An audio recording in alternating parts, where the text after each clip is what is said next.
Stronger protections for children. That's the goal of Wyatt's Law, which went into effect today. The law puts a registry in place that allows parents and child care employees to see whether or not a person has a history of child abuse. Thanks for watching the news at 6. I'm David Custer. And I'm Meg McLeod. The force behind it is a mother who says her son was abused by his father's girlfriend. After years of working to get it passed, she tells TV5's Lanita Brooks she's relieved to see the law enacted.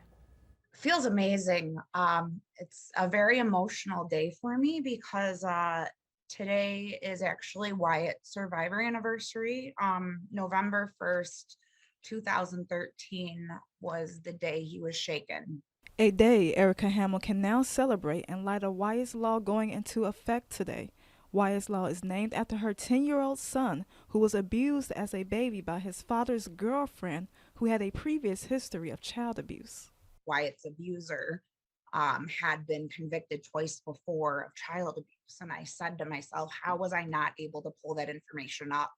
That information should have been, I should have been able to pull that up. Hamill said that realization led to her fighting to get a law passed that would make it easier for the public to find information on convicted child abusers.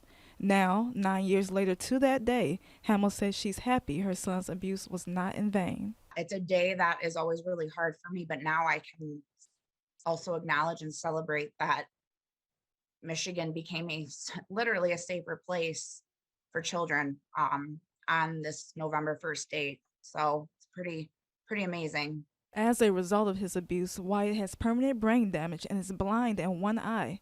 Hamill says she hopes this law prevents other children from being harmed.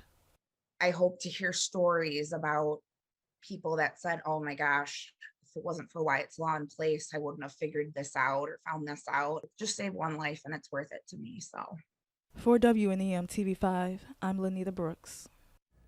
Wyatt's abuser was released in 2020 after completing half of her sentence.